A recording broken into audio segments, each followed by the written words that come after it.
How's it going, guys? JCVP11 here, and the Samsung Galaxy S8 has to be one of the most leaked devices of 2017 so far. I mean, every single day you'd wake up, you'd find a new rumor, so I pretty much held up making this video up until now where everything seems to be confirmed. The phone is to be announced on the 29th of March with sales starting in April. But what should you know about the device? What about its design? The specifications, the camera, the software, the battery? Well, this video is directed just for those people. So without further ado, let's jump into what you should know about the Samsung Galaxy S8. We've had various renders, case renders, and actual live leaks of the device, and all of them seem to point to a very similar looking device. We're expecting Samsung to stick with the dimensions of the S7 and S7 Edge for the S8 and of course the alleged S8 Plus, which means you won't get a bigger device, but you will get a bigger screen, hopefully with a feature similar to Apple's Force Touch. As far as the actual renders go, one of the two major changes is the fact that the S8 will no longer have a hardware home button. This is a major departure in terms of design language for Samsung, but at the same time it is a very good one.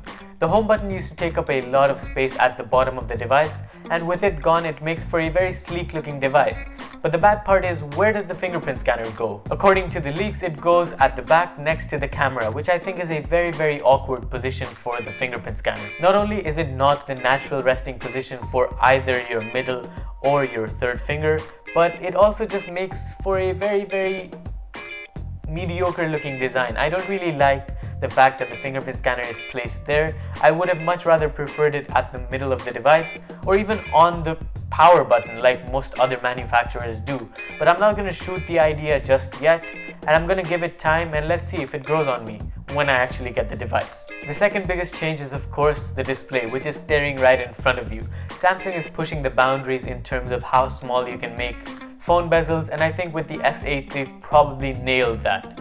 The phone has absolutely no bezels and it has a dual-edge display in what Samsung likes to call the infinity display, which means you're gonna have a very immersive experience, and Samsung is going even the extra mile by making every single front panel of the device black. So pretty much a very immersive experience, a unique one, and I'm sure people will buy into it. But I do wish Samsung addresses the issue of glass being prone to breaking, and with the edges and the all glass body of the S8, I hope Samsung have taken precautions to make the S8 a little bit more resistant to falls and pretty much the glass breaking.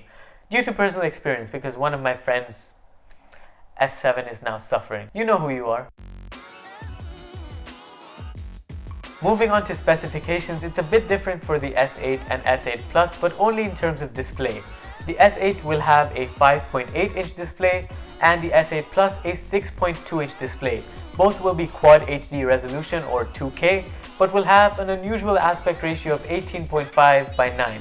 But for these panels and these sizes, these aspect ratios are expected. The heart of the phone will obviously be the Snapdragon 835 processor for devices in the USA and an equivalent Exynos Samsung processor for devices out of the US. And I don't know why Samsung sticks to two different chipsets, because it does bring about differences in performance, but you can't really do anything about that, can you? RAM will sadly stay at 4GB, but we can be hopeful that it will be bumped up to 6GB, only because phones like the OnePlus 3T, which are priced half of what flagships are priced, have 6GB of RAM. So I don't see why Samsung wouldn't implement 6GB. And lastly, it will come with 64GB of storage, default storage, with the option to expand via microSD. Optics is a bit of a different one. We're hearing that the 12-megapixel sensor from the S7 and the Note 7 will carry over to the Galaxy S8, which is not necessarily a bad thing, because Samsung could implement changes into making the sensor better at capturing pictures in other scenarios, or even capturing pictures at a faster rate, because megapixels don't make up the full story of a picture. But the 8-megapixel sensor is an upgrade over the 5-megapixel sensor in front on the S7, so you could expect crispier selfies and hopefully maybe even 4K recording on the front-facing camera. Look out for that. But more importantly, I think Samsung is emphasizing the use of cameras on searching for devices. So it is believed that Samsung are going to be implementing a search tool that helps you search for items using your camera. So you can take a picture and the phone will recognize what it is, it will actually send you to a web page to buy the item, and then you could actually use Samsung Pay to pay for the item, making the whole transaction process a lot simpler. But that is a rumor. Hopefully it's implemented, but who knows. In the UAE, Samsung Pay is barely making it, so we'll have to wait a while before we see it here. And lastly, let's talk about the battery and the software of both these devices. The S8 is supposed to have a 3000 mAh battery and the S8 Plus a 3500 mAh battery. These are small for the screen sizes, but with the power improvements that the Snapdragon 835 processor brings to the table, as well as the Exynos processor from Samsung, we could hope for similar battery ratings to the S7 and S7 Edge, and with Quick Charge 4.0, which charges your phone for half a day's use in 5 minutes, I'm sure battery problems will not be reported that often. No shots fired on the Note 7. Just making that clear. As far as the actual software is concerned, not much is revealed apart from the fact that the phones will have an AI assistant called Bixby, which will be very similar to Google's Assistant. So yeah, there's that. It's gonna help you plan out your day, all of that. I'm not really big on the AI assistants as of yet, so I'm not that excited for that feature, but if you are, it's there. And with that, we sum up every single leak so far about the S8.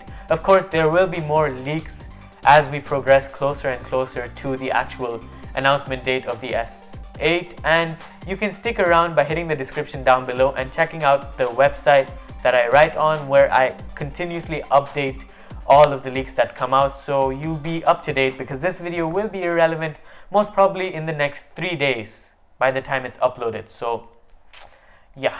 Oh, and I forgot to mention, the S8 will cost 850 euros. A significant price bump. I don't know what for, but I'm not sure why Samsung are going this route. And with that, I'm gonna end this video. Thank you guys for watching. I hope you guys enjoyed it, learned something useful about the phone. If you have any questions, leave them down in the comments below. Make sure to give this video a like rating. And yeah, as I said, check out the website that I've linked in the description. That's pretty much it. I'll see you in the next one. Adios.